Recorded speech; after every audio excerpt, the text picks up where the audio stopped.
조기에 발견하는 게 가장 중요한 법조가 바로 아동학대죠. 근데 이 아동학대 상황을 보고서도 신고를 하지 않았다, 처벌을 받을 수도 있는데요. 이런 아동학대 신고 처벌의 핵심은 안녕하세요. 법률사무소 진리대표연구소 최석호입니다.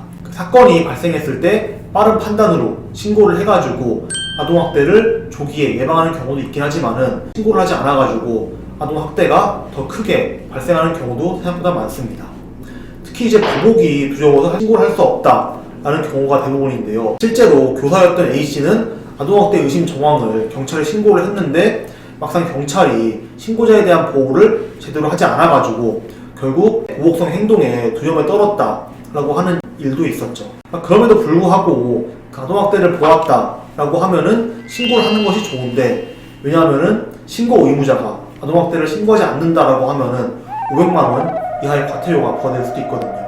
특히나 아까 말씀드린 것처럼 아동의 교사는 법에 따라서 아동학대 신고 의무자로 분류가 됩니다. 그렇기 때문에 이러한 신고 의무자가 신고 의무를 이행하지 않았을 때에는 과태료를 이제 부과받게 되는 것이죠.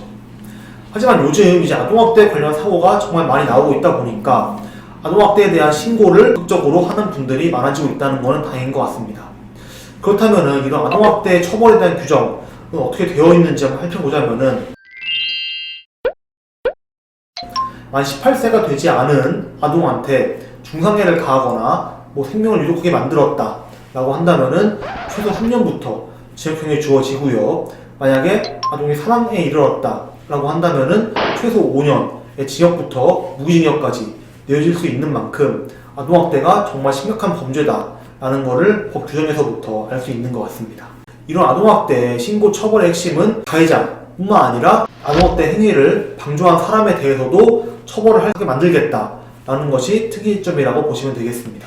이러한 처벌 수위를 잘 인지해가지고 아동학대를 목격했다라고 하면은 방조하지 말고 용기를 내서 아동이 학대를 당하지 않도록 신고를 하는 것이 결국 중요한, 그리고 법에서 의도한 목적이 아닐까 싶습니다.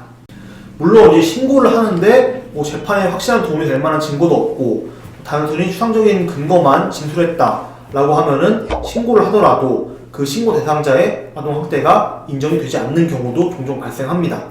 하지만 아동학대라는 것은 아까 말씀드린 것처럼 초동 대처가 굉장히 중요한 범죄인 만큼 정황상 의심이 된다 싶을 때는 신고를 하는 것이 매우 중요하고, 좀 더 확실하게 가해자에 대한 처벌을 해야 될 것 같다 싶다면은 법률 전문가와 함께 절차를 진행해보는 것도 좋을 것 같습니다.